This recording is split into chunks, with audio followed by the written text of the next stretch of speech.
Merci beaucoup. Et merci Benoît, merci Claudine et à toute l'équipe qui a organisé ce très bon colloque. Alors, la question c'est qu'est-ce que le raisonnement? Donc, pour donner une idée de comment je comprends cette question, je commence avec deux exemples.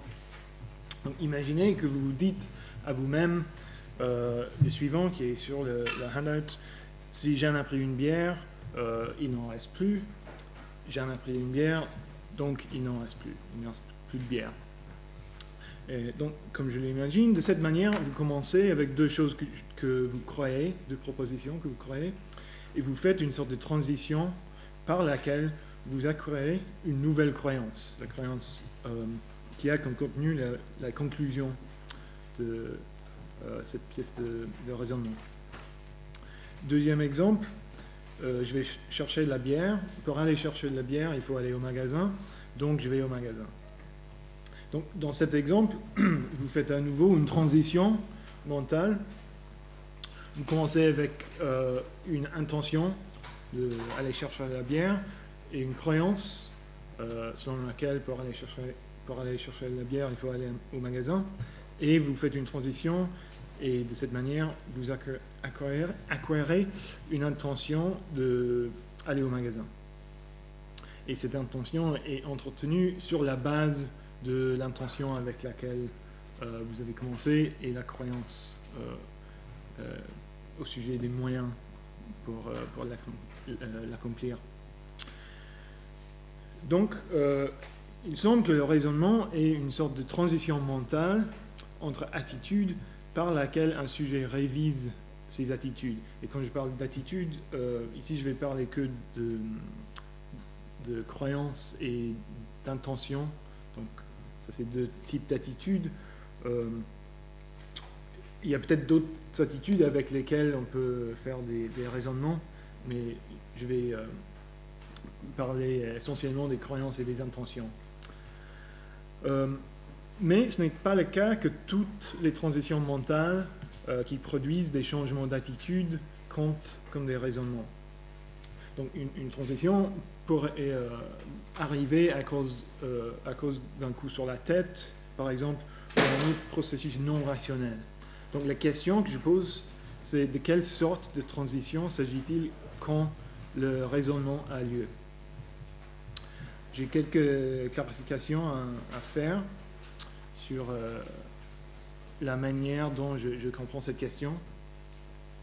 Donc, première clarification, le raisonnement, je considère comme une activité consciente. Donc, je pense à une activité consciente que vous faites et qui a lieu au niveau personnel. Donc, c'est ça, ce n'est pas des opérations automatiques qui se passent ou des opérations subpersonnelles, par exemple les calculs que fait le système de compréhension de langage quand vous comprenez ce que je dis, par exemple.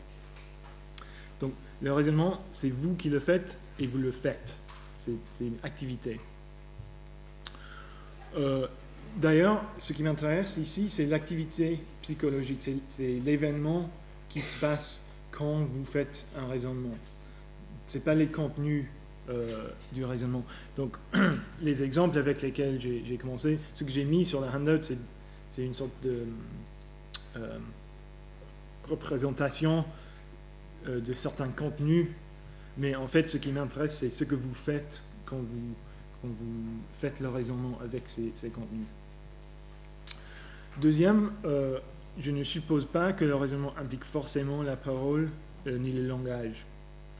Il peut, c'est sûr, donc clairement, vous pouvez faire un raisonnement par le biais de dire certains mots et faire une transition de cette façon-là. Mais je ne présuppose pas que ce doit être forcément comme ça. Pourtant, c'est beaucoup plus facile à représenter des épisodes de raisonnement par le langage, par les mots que vous diriez si vous exprimiez ce raisonnement. Donc, je vais faire comme ça, mais je ne veux pas présupposer que ça doit être comme ça. Et troisième clarification, le raisonnement ne mène pas forcément à l'acquisition d'une attitude. Il peut se conclure par le maintien, l'abandon ou la non-acquisition d'une attitude. Donc, vous pourrez vous poser la question si P est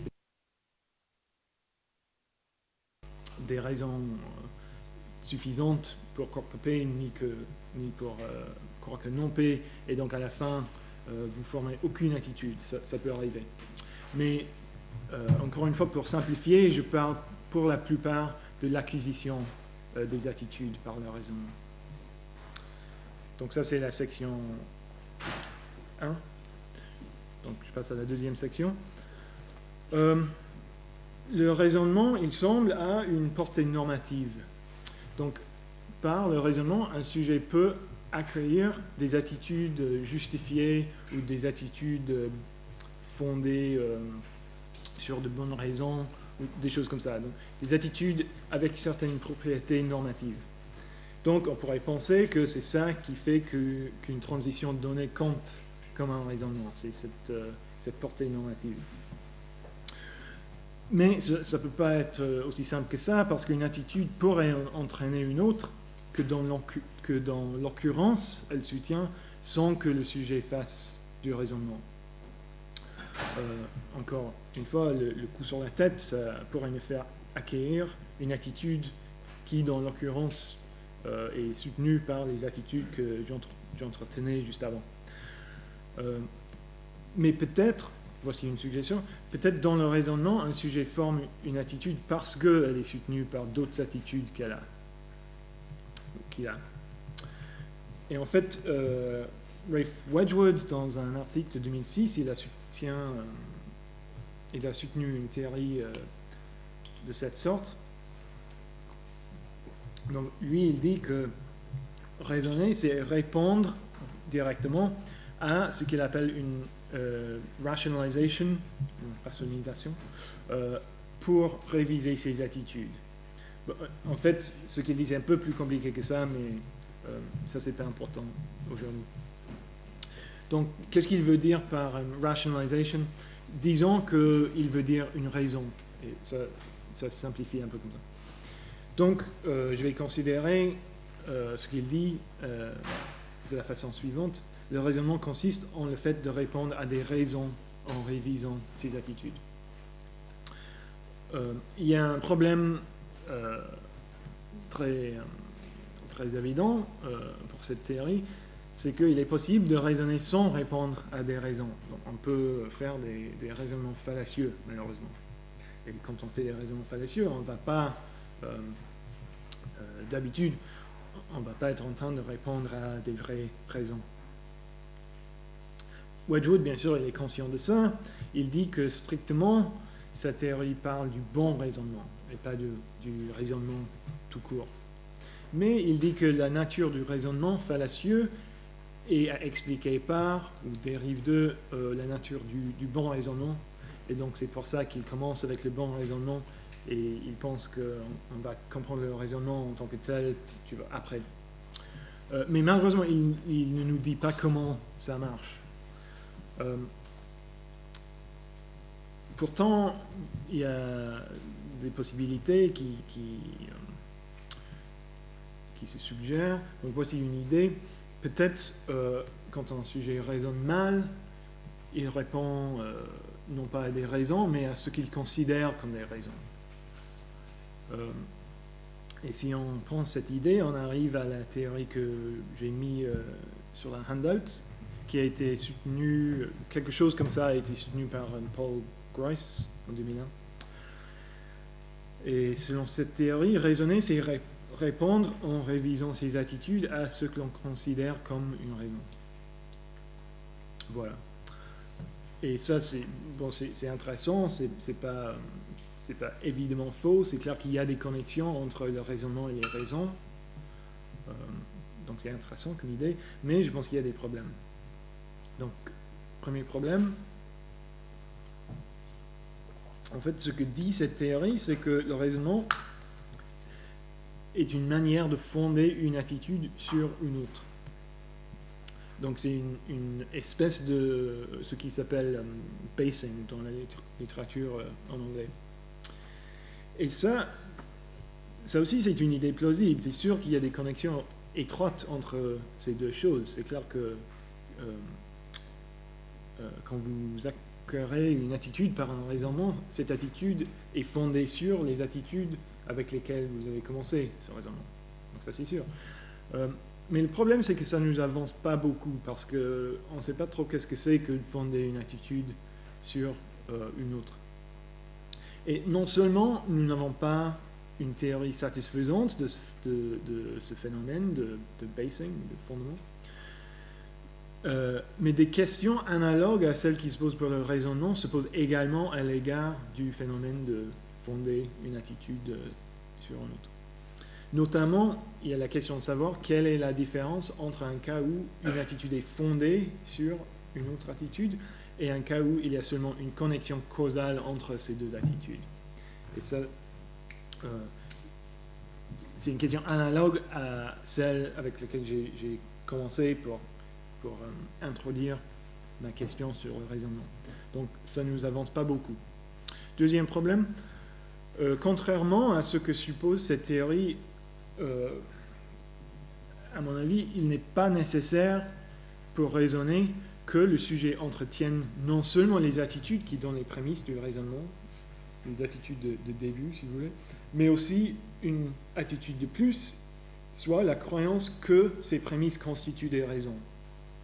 Donc vous avez les attitudes de début, une transition vers une autre attitude, et selon cette théorie-ci, encore une autre attitude qui dit que là, vous avez des raisons pour cette attitude avec laquelle vous avez conclu ce raisonnement. Je ne vais pas aller dans les détails des problèmes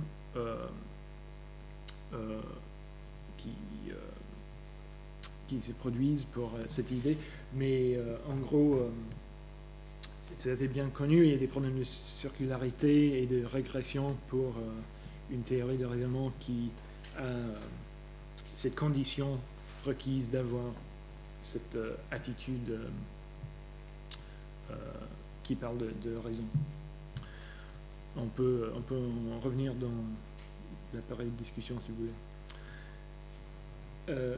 Pour ne pas avoir à faire face à ces problèmes, on pourrait interpréter l'expression « considérer comme une raison » autrement. On pourrait considérer que ça veut dire juste « traiter comme une raison ».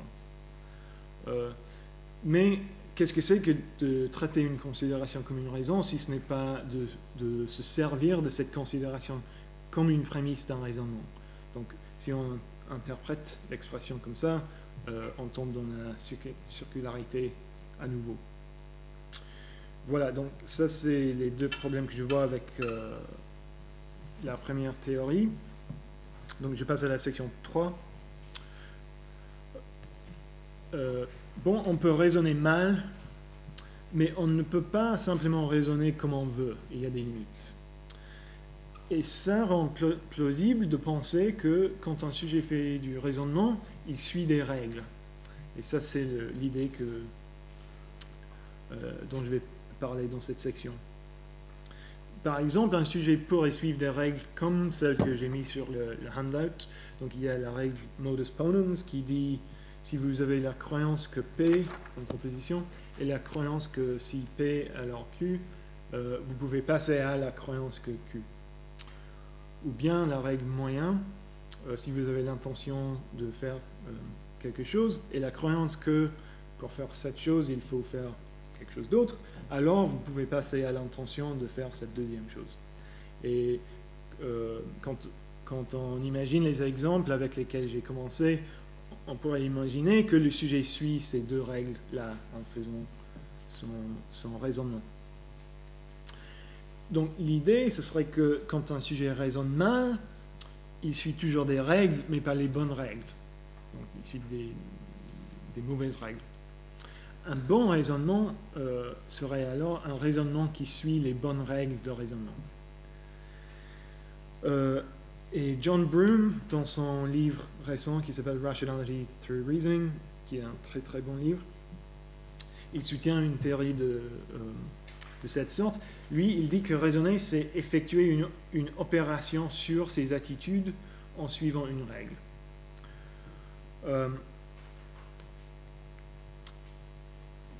Par exemple, un sujet pourrait effectuer une opération sur sa croyance que si j'en ai pris une bière, alors il n'en reste plus, et sa croyance que j'en ai pris une bière en suivant la règle modus ponens pour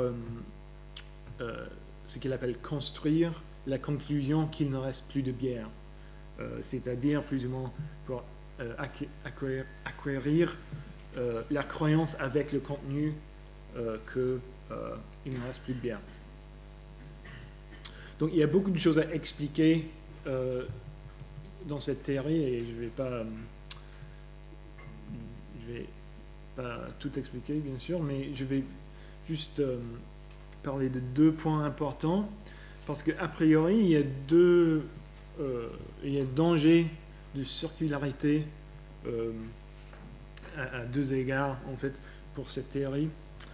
Donc première chose, le fait de suivre une règle. Donc il y a des gens qui pensent que ça présuppose le raisonnement. Donc on peut penser que pour suivre une règle, il faut avoir l'intention de faire ce qui serait conforme à la règle et la croyance que X serait conforme à la règle et de passer par un raisonnement jusqu'à l'intention de X. Donc on ne peut pas penser au fait de suivre une règle de cette façon-là parce que ce serait... ça mènerait à la circularité. Broom, bien sûr, il est conscient, et donc lui, il soutient un modèle dispositionnel du fait de suivre une règle. Donc il pense que suivre une règle, c'est manifester une certaine disposition de faire ce qui est conforme à la règle. Il y a beaucoup de choses intéressantes là-dedans, mais je ne peux pas entrer dans les détails. Mais le point important pour ici, c'est juste qu'on ne peut pas présupposer que quand un sujet suit une règle, ça implique le fait de faire un raisonnement. Deuxième, il n'est pas très clair qu'est-ce que c'est qu'une opération dont parle Broom dans sa théorie. Donc, par ça, on pourrait entendre un raisonnement, mais bien sûr, il ne faut pas l'entendre comme ça. Donc, une opération ne peut pas être en elle-même un raisonnement. Donc, qu'est-ce que ça peut être? Peut-être que c'est une sorte de processus causal par lequel certaines attitudes causent ou entraînent la formation d'une autre attitude, l'attitude qui conclut le raisonnement. Et qu'elles font ça en vertu de leur contenu et des types d'attitudes qu'elles sont. Donc je pense que si on interprète ces 2 éléments d'une certaine manière, la théorie n'est pas circulaire, mais il faut être bien conscient en évaluant la théorie que le fait d'effectuer une opération sur ces attitudes en suivant une règle, que ça consiste plus ou moins en le fait de manifester une disposition où certaines attitudes en causent la formation de certaines autres. Donc c'est comme ça qu'il faut entendre l'expression effectuer une opération, etc. Mais dans ce cas, il me semble que la condition que propose Broom n'est pas suffisante pour le raisonnement. Donc j'ai mis quelques règles sur la handout R1, 2, 3 et 4. Il me semble que vous pourriez suivre ces règles-là sans faire du raisonnement. Donc R1, ça vous dit de passer la pensée que P, donc une proposition qui arrive un peu dans votre tête, vous pouvez passer à ça, à la croyance que P. Donc ça vous dit plus ou moins de croire ce que vous voulez, quoi, ce auquel vous pensez. La règle R2, ça vous dit de passer à n'importe quelle croyance jusqu'à l'intention de tuer tout le monde. Ça, c'est pas bon.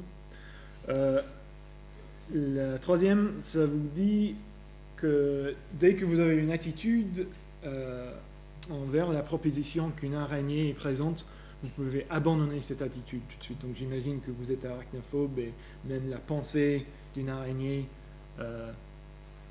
ça vous fait de la peine et donc vous suivez cette règle pour ne pas avoir à penser aux araignées. Il me semble que si vous faites ça, ça ne serait pas du raisonnement. La règle R4, en fait, Broom en parle dans son livre parce qu'il considère une objection un peu comme celle que je pose juste là. Et R4, ça vous dit que si vous avez la croyance qu'il pleut et la croyance que s'il pleut, la neige fondra, vous pouvez passer à la croyance que vous entendez les trompettes. Et il dit, Broom, que en fait, un sujet ne pourrait pas suivre cette règle sans raisonner. Il dit que, bon, si on réfléchit sur ce que c'est vraiment de suivre une règle, on va voir que, en fait, ça suffit. Suivre une règle comme ça suffit pour raisonner. Et je peux juste dire que je ne suis pas d'accord. Il me semble qu'il n'a pas raison. Je ne veux pas dire qu'un sujet ne pourrait pas suivre R4 dans un raisonnement. Ça, c'est important. C'est pas que c'est impossible de faire un raisonnement en suivant cette règle-là. Si vous avez des idées un peu bizarres sur les trompettes, peut-être vous pourrez faire ça. Ce que je dis, c'est que ça ne suffit pas. Par exemple, en principe, un sujet pourrait suivre R4 tout en sachant que la pluie n'a rien à voir avec le fait d'entendre des trompettes, par exemple. Et donc c'est difficile de voir comment ça pourrait compter comme un raisonnement. En tout cas, il me semble que le point est très clair pour les règles R 1, 2 et 4. Donc pour résumer, l'objection que j'ai contre Broom, c'est assez simple, c'est que le fait de faire une transition entre attitudes en suivant une règle, il me semble que ça ne suffit pas pour le raisonnement. Et voilà, ça c'est la section 3. Il faut que j'aille plus vite. Donc dans la section 4, j'introduis rapidement la théorie que je préfère. Donc moi je suis d'accord avec Broom que le raisonnement implique le fait de suivre une règle. Excusez-moi. Mais en même temps, je trouve que ça ne suffit pas. Donc qu'est-ce qu'il faut d'autre? Il est tentant de répondre que ce qu'il faut d'autre, c'est que les règles doivent être les bonnes. Donc une chose qu'on voit très vite avec R 1, 2, 3 et 4, c'est qu'elles sont des règles très mauvaises pour le raisonnement. Mais on a déjà vu que ce ne peut pas être une condition de raisonnement que les règles que le sujet suit soient les bonnes règles, parce que c'est possible de faire un raisonnement fallacieux. Mais je pense néanmoins que Wedgwood, il a eu raison sur le fait qu'on peut faire du progrès dans l'investigation du raisonnement en tant que tel, en réfléchissant en premier lieu au bon raisonnement. Donc je pense qu'il y a quelque chose là sur lequel il avait raison. Donc, fait banal, mais à mon avis très important, on peut raisonner bien ou mal. Donc il y a le bon raisonnement et le mauvais raisonnement. Comment devrait-on comprendre cette expression, un bon raisonnement, le bon raisonnement? Bon, il n'est pas quelque chose qui est en même temps un raisonnement et bon, tout court, simpliciter. Comme une veste bleue, par exemple, et en même temps une veste est bleue. C'est pas ça. Il n'est pas non plus bon pour quelque chose ou pour quelqu'un, comme la pluie peut être bonne pour les plantes, ou comme une politique peut être bonne pour les riches. Ça peut être bon pour quelque chose, mais c'est pas ça qui fait qu'un raisonnement soit un bon raisonnement. Plutôt, il est bon en tant que raisonnement. Comme un bon couteau est bon en tant que couteau, et non pas en même temps un couteau est bon. C'est-à-dire qu'un bon raisonnement satisfait à des critères d'évaluation qui lui sont applicables en vertu du fait d'être un raisonnement. Donc le raisonnement est une catégorie qui détermine ses propres critères d'évaluation. C'est ce que Judith Thomson a appelé a goodness fixing kind dans son livre de 2008. Donc les critères pour un bon raisonnement découlent de ce que c'est que d'être un raisonnement, tout comme les critères pour un bon couteau découlent de ce que c'est que d'être un couteau. Souvent, des catégories comme cela sont des catégories fonctionnelles. Elles ont des fonctions qui contribuent à déterminer les critères pour être bon en tant que membre de la catégorie. Donc, être un couteau, c'est en partie avoir une certaine fonction, la fonction de couper, et c'est pour ça que les critères pour être un bon couteau consistent en le fait d'être acéré, facile à manipuler, etc. Donc, notre hypothèse, c'est que le raisonnement est comme ça. C'est une catégorie fonctionnelle. Donc, être un raisonnement, c'est en partie avoir une certaine fonction. Et la fonction détermine les critères du bon raisonnement. Et donc, il est de cette manière que la réflexion sur le bon raisonnement nous permet de mieux comprendre le raisonnement en tant que tel. Alors, beaucoup de questions que soulève cette idée. Première question, quelle est la fonction du raisonnement? Il y a beaucoup de possibilités, donc on pourrait penser que la fonction c'est pour être rationnel ou pour répondre aux raisons. Moi je vais juste affirmer ce que je pense là-dessus et je ne vais pas vous donner un argument. Donc notre idée c'est que la fonction c'est d'avoir des attitudes correctes. Et juste pour illustrer vite fait l'idée, considérer les règles du bon raisonnement théorique, donc le raisonnement avec les croyances. Ces règles-là préservent en quelque sorte la vérité. Donc si vous commencez avec les croyances vraies et vous faites un bon raisonnement théorique, vous finirez avec une croyance vraie, toutes choses étant égales par ailleurs. Et une croyance vraie, c'est une croyance correcte. Donc, suivre ces règles, c'est un moyen d'avoir des croyances correctes, étant donné que vos croyances de début sont correctes. C'est ça l'idée. Deuxième question, en quel sens a-t-il cette fonction? Qu'est-ce que ça veut dire quand je dis que le raisonnement a une fonction d'avoir des attitudes correctes? Comme j'ai dit au début, le raisonnement c'est une activité. Et ce que je propose, c'est que seule une activité qui vise la correction compte comme un raisonnement.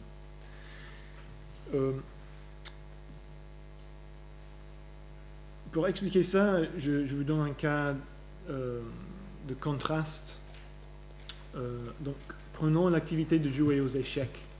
En un sens, la fonction de cette activité, c'est de mettre le joueur opposant en main. Mais en même temps, vous pouvez jouer aux échecs sans essayer de faire ça, sans viser ce résultat. Parce que vous pouvez jouer sans essayer de gagner. Et ça, c'est parce que la fonction de jouer aux échecs, ça vient d'une convention qui définit le jeu, qui définit les conditions pour gagner. Donc ça ne vient pas des intentions du joueur. Par contraste, dans le raisonnement, je soutiens, la fonction vient du but avec lequel le sujet entreprend l'activité de raisonnement. Donc vous ne pouvez pas raisonner sans viser la correction. Pourquoi accepter cela? Je vous donne deux raisons vite. Une raison, on a déjà vu, un sujet ne peut pas raisonner n'importe comment. Donc même si un sujet est incompétent et raisonne mal, il doit se sentir concerné par les règles du bon raisonnement. On ne peut pas raisonner mal exprès. Et deuxième, quand un sujet raisonne, sa pensée est structurée d'une certaine façon, elle a une direction. Et donc c'est plausible de penser que la source de cette direction est un certain résultat qui est visé dans son activité mentale. Alors, j'ai dit que le raisonnement est un moyen pour avoir des attitudes correctes, mais souvent, pour prendre un moyen, on fait un raisonnement. Donc, on a une intention d'accomplir quelque chose et une croyance que quelque chose d'autre serait un moyen pour l'accomplir, et on passe à l'intention de prendre les moyens. Bien évidemment, je ne peux pas penser au fait de viser la correction de cette manière parce que ce serait circulaire. Donc, la question se pose, comment le raisonnement vise-t-il la correction, sinon par le raisonnement? Bon, là, c'est un peu compliqué. En général, il est possible pour un sujet de viser une fin sans représenter son comportement comme un moyen pour l'accomplir. C'est possible si le sujet manifeste une certaine sensibilité à l'égard de cette fin. Donc, moi, je propose qu'il est justement cela que fait un sujet qui suit la règle du modus ponens, la règle des moyens que j'ai évoquée tout à l'heure. C'est-à-dire, en suivant ces règles, un sujet manifeste une sensibilité, quoique imparfaite, à l'égard de la correction. Donc, elle est imparfaite parce que le sujet suit aussi parfois des mauvaises règles qui ne servent pas à atteindre la correction. Mais même dans ce cas-là, le sujet vise la correction, quoique de façon incompétente. Moi, je trouve convenable de considérer la correction comme l'objet d'une règle plus fondamentale que suit le sujet. Donc, par le fait de suivre, par exemple, la règle modus ponens, un sujet suit la règle plus fondamentale qui lui dit d'avoir des attitudes correctes. Ça, c'est convenable en partie parce qu'a priori, il existe une manière de suivre une règle qui ne présuppose pas le raisonnement. Donc, même si c'est difficile d'expliquer comment ça marche, a priori, il doit exister une manière de faire ça. Donc, ce serait le modèle dispositionnel du fait de suivre une règle que j'ai évoqué il y a quelques minutes. Mais bon, ça c'est la théorie. Pourquoi penser que c'est vrai? Bonne question.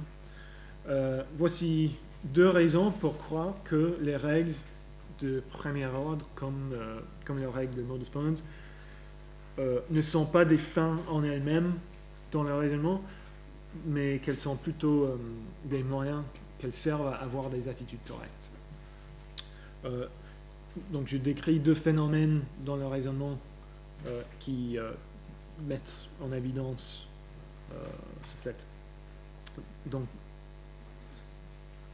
premier phénomène, c'est ce que j'appelle ici le raisonnement défaisable. C'est peut-être pas très élégant comme expression, mais c'est ce qu'on veut dire par defeat en anglais. C'est-à-dire que certaines des règles du bon raisonnement sont telles que, sous certaines conditions, il ne faut pas les suivre, plus ou moins. Donc, par exemple, peut-être il y a une règle de bon raisonnement qui nous dit que si vous croyez qu'un tel a dit que P, vous pouvez passer à la croyance que P. Donc, on a le droit d'accepter les témoignages, plus ou moins. Mais si celui qui dit que P est un menteur, par exemple, on ne suivra pas cette règle. Pourquoi? Parce qu'on voit que, dans ce cas-ci, suivre cette règle-là, ça mènerait à une attitude incorrecte. Et pour cette raison, on ne va pas la suivre dans ce cas. Deuxième expression encore moins élégante, peut-être le raisonnement en marche arrière. Broom, dans son livre, il parle du backwards reasoning. Donc même les règles qui ne sont pas défaisables, on ne les suit pas aveuglément. Donc mettons que vous croyez que P, et que vous croyez que si P alors Q, mais qu'en réfléchissant, vous trouvez que Q ne peut pas être vrai. Dans ce cas-là, vous n'allez pas néanmoins appliquer la règle et accueillir de cette manière la croyance que P. Vous allez plutôt changer d'avis sur une des prémices, sur P ou les prémices conditionnelles. Donc, encore une fois, c'est la correction qui l'emporte, en fin de compte. Vous suivez des règles de premier ordre dans la mesure où, de votre point de vue, ça mène à des attitudes correctes. Donc, dans l'ensemble, je veux dire, notre comportement dans le raisonnement soutient l'idée selon laquelle il vise la correction. Donc, je finis avec deux objections. Dernière section. Première objection, le raisonnement hypothétique. Donc, l'idée, c'est que parfois, on fait des raisonnements en partant de choses qui ne sont pas vraies, et peut-être qu'on sait qu'ils ne sont pas vraies. Donc, vous pouvez vous dire, supposons que Jeanne ait pris une bière, alors il n'en resterait plus, mais dans ce cas-là, Jérémie en serait très mécontent. Donc, si Jeanne avait pris une bière, alors Jérémie serait mécontent. Et vous pouvez faire ça même si vous savez très bien que Jeanne n'a pas pris de bière. Donc, ça pourrait suggérer que cette sorte de raisonnement ne vise pas la vérité et donc ne vise pas la correction. Ce que je veux dire en réponse à cette objection, c'est que dans le raisonnement hypothétique, un sujet révise en premier lieu non pas des croyances mais des suppositions, et ça c'est une autre attitude. Donc ce n'est pas comme si, dans l'exemple que j'ai donné, c'est pas comme si vous croyez que Jeanne a pris une bière ou que Jérémie sera mécontent. Ce que vous faites, c'est que vous le supposez pour faire un petit raisonnement. Et c'est les croyances et non pas les suppositions qui sont correctes si et seulement si leurs contenus sont vrais. Donc il y a des questions intéressantes à poser sur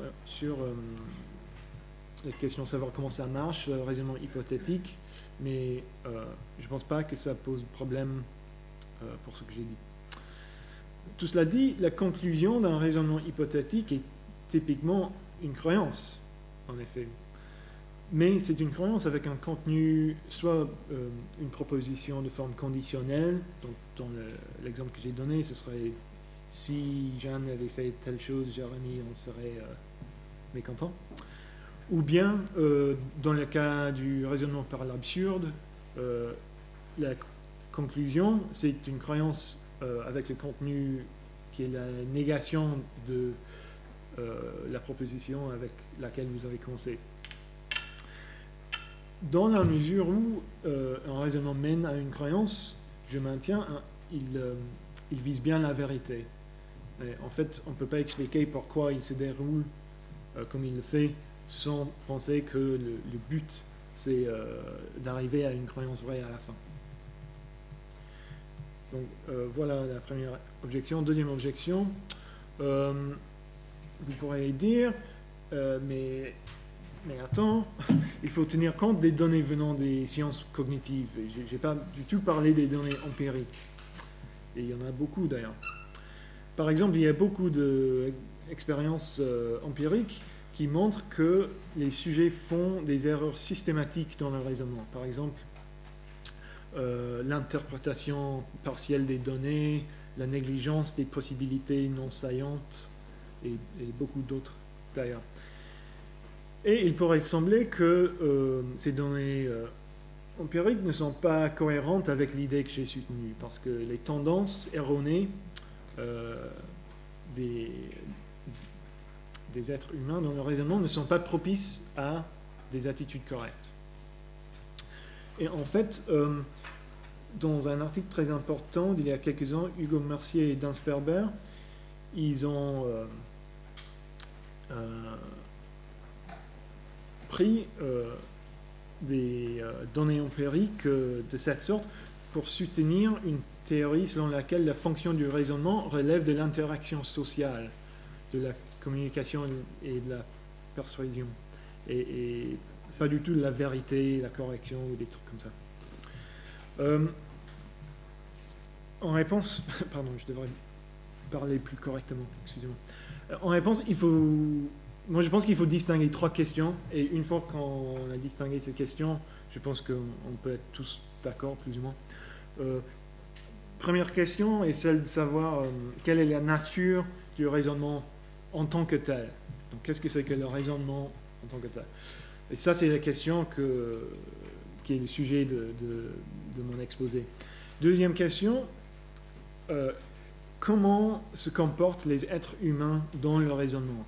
Quelles fautes commettent-ils, par exemple?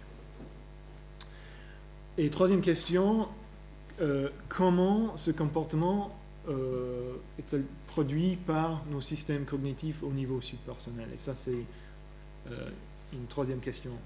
Et bon, bien sûr, il y a des liens intéressants entre ces questions, mais il faut les distinguer quand même. Les données empiriques portent souvent plus sur la deuxième et la troisième de ces questions que sur la première. Et à mon avis, la théorie de Mercier-Sperber peut décrire la fonction de certains mécanismes cognitifs humains qui soutiennent le raisonnement, sans pour autant porter sur la fonction du raisonnement en tant que tel. Et en fait, je pense que la théorie devrait être interprétée de cette façon.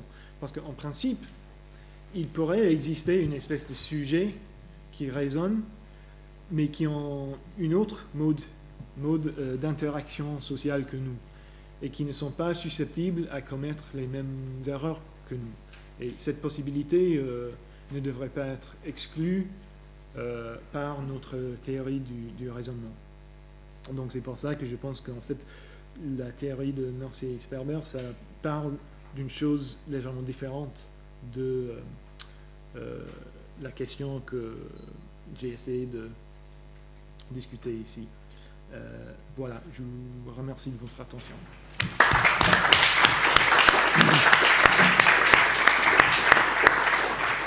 Merci beaucoup Connor et merci d'avoir fait l'effort de parler en français, parce que même si ton français est tout à fait correct, c'était quand même du travail supplémentaire que ça t'a occasionné, donc merci encore.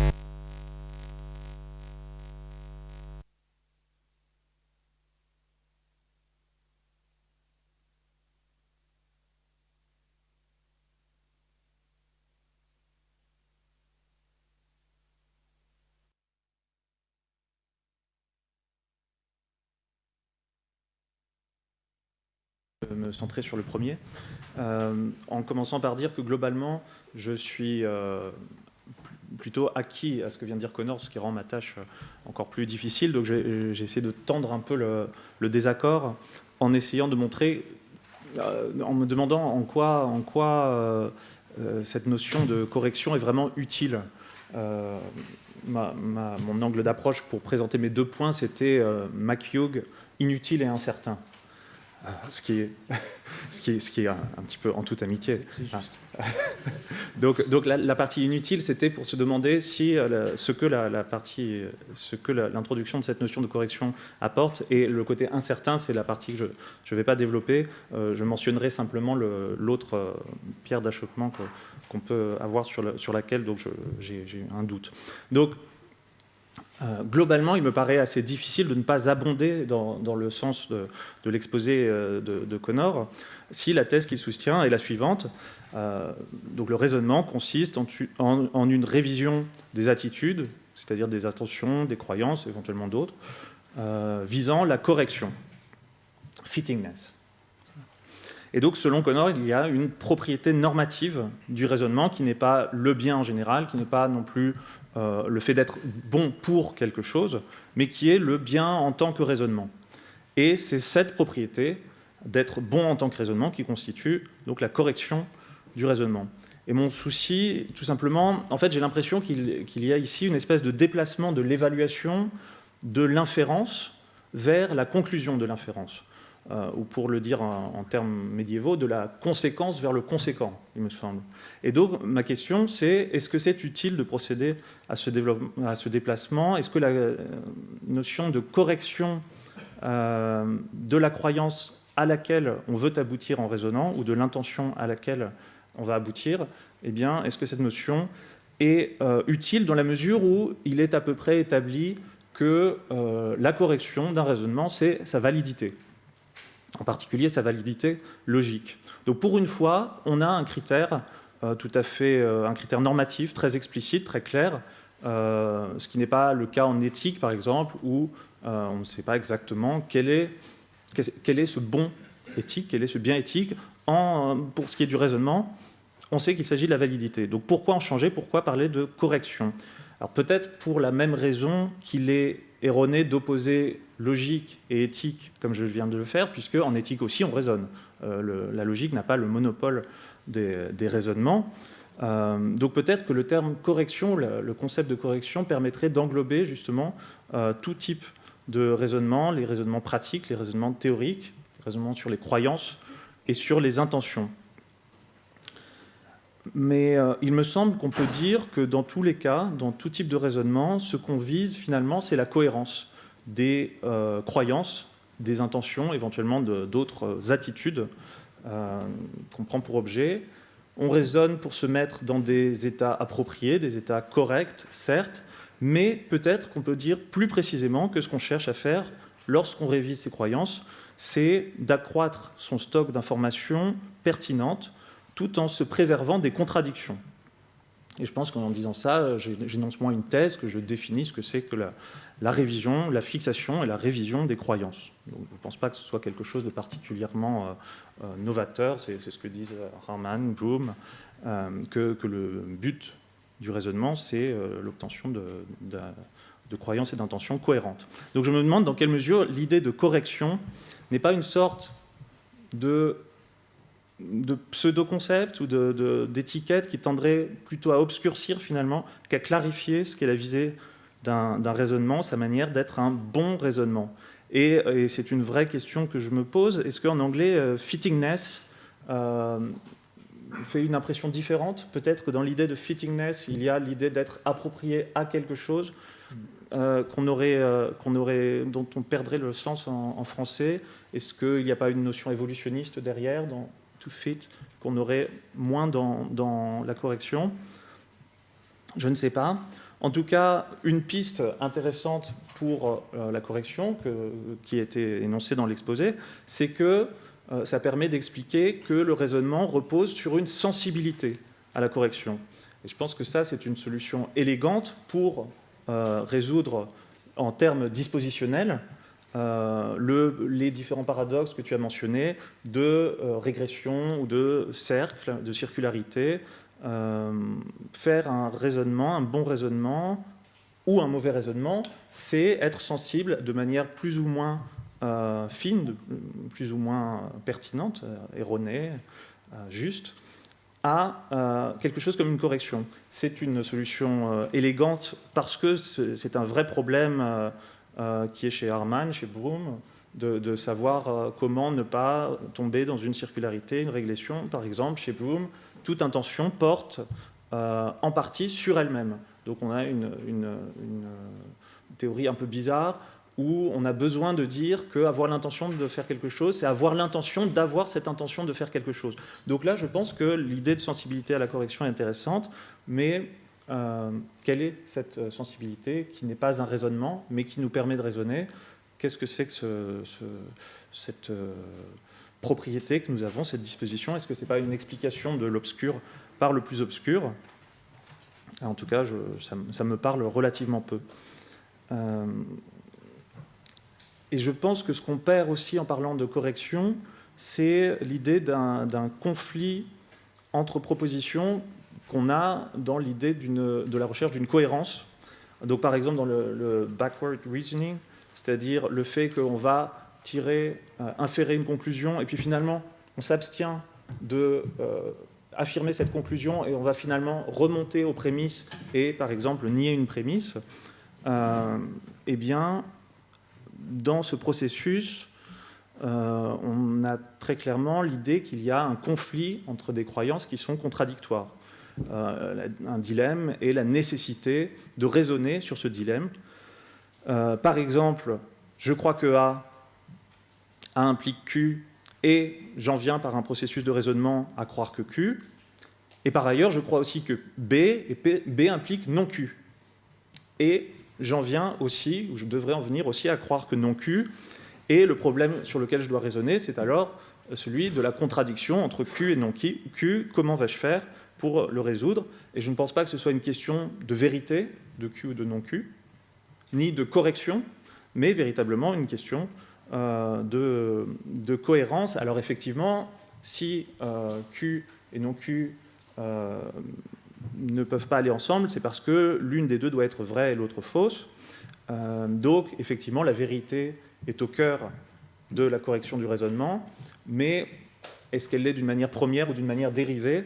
Je pense qu'il y a une espèce d'entre-définition des notions et le fait de dire que ce qui est central, ce qui est premier, c'est la vérité ou la correction, n'est pas quelque chose qui est particulièrement fructueux. Peut-être que justement un critère qui montre l'utilité de la notion de correction, c'est qu'elle permettrait, et c'est un des critères que tu as avancé, de distinguer ce qui est un véritable raisonnement, ce qui est un bon raisonnement, et ce qui est un mauvais raisonnement de ce qui n'est pas du tout un raisonnement. Et donc là, j'ai cherché un exemple de ce que tu dis ne pas être possible, c'est-à-dire le fait que si on a cette sensibilité à la correction, eh bien on ne va pas déduire n'importe quoi sous prétexte que le raisonnement nous y pousserait. Donc on va, par exemple, si une intention conduit à un cours d'action désastreux, eh bien on va s'abstenir de cette conséquence désastreuse. Alors l'exemple, le contre-exemple que je suggère, c'est celui du mensonge kantien. Donc voilà, j'ai mes prémices qui sont l'interdiction du mensonge en toute situation. Et puis, j'ai cet ami qui vient me voir, qui me demande de mentir, et je vais avoir l'intention de livrer mon ami parce que cela résulte du raisonnement, parce que c'est quelque chose qui m'est imposé normativement, de manière nécessaire,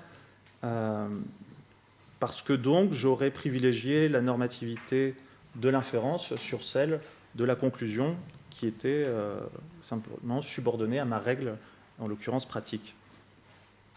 Donc pour résumer le point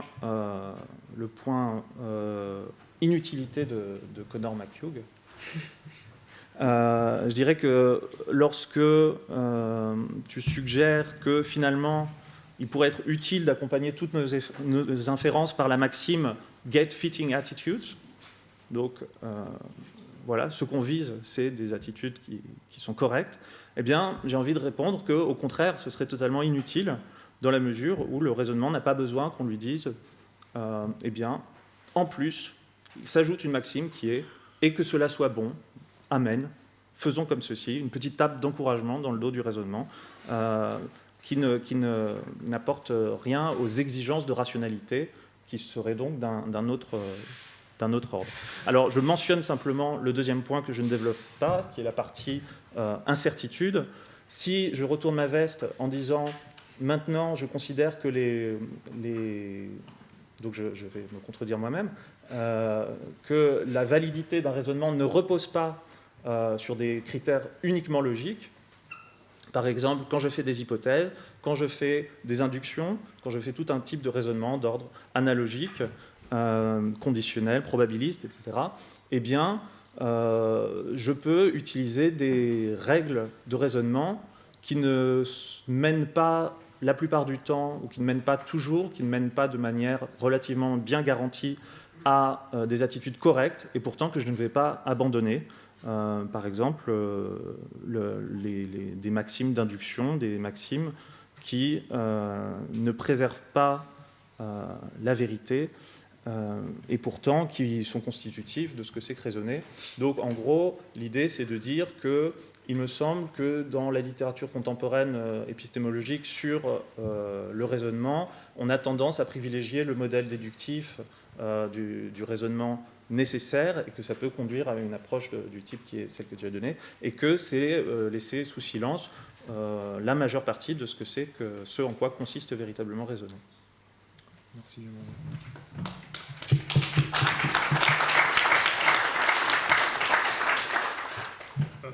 Merci beaucoup, c'est génial. Je ne vais pas pouvoir répondre à tous les points que tu as soulevés là, mais c'est très intéressant et utile. Je dis 2-3 choses vite. Une chose, c'est vrai que j'ai affirmé que la fonction du raisonnement, c'est le fait d'avoir des attitudes correctes. Je pense que pour la plupart, les arguments de ce papier, en fait, ne dépendent pas de ça. Donc, on pourrait considérer que la fonction soit, par exemple, la rationalité est je pense que ce ne serait pas contre la direction de ce papier. Donc, ce que je veux vraiment soutenir aujourd'hui, c'est l'idée que le raisonnement est une catégorie fonctionnelle et qu'il y a ce lien entre la nature du raisonnement et les critères pour le faire bien. Donc, ça, c'est une chose.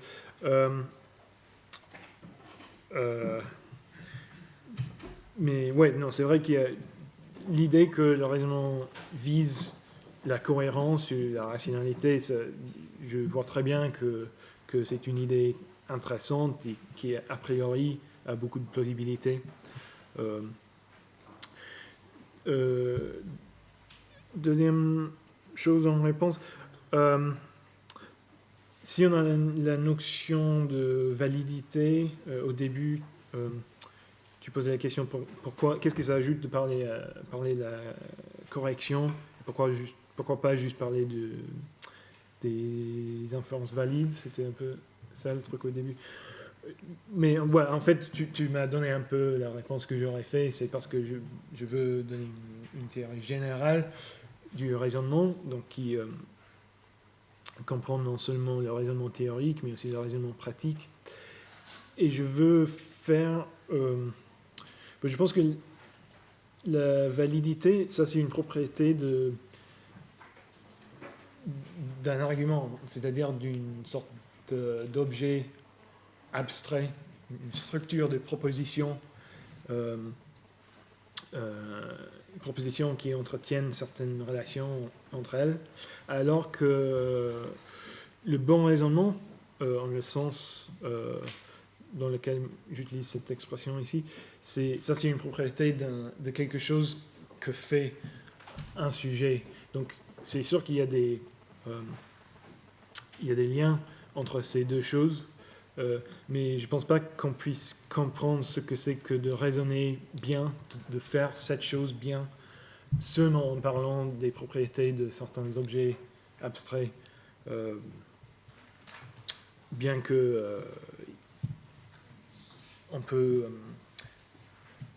comprendre certains aspects du bon raisonnement en faisant les logiques formelles, par exemple, ou des choses qui visent seulement les contenus, les propositions et les relations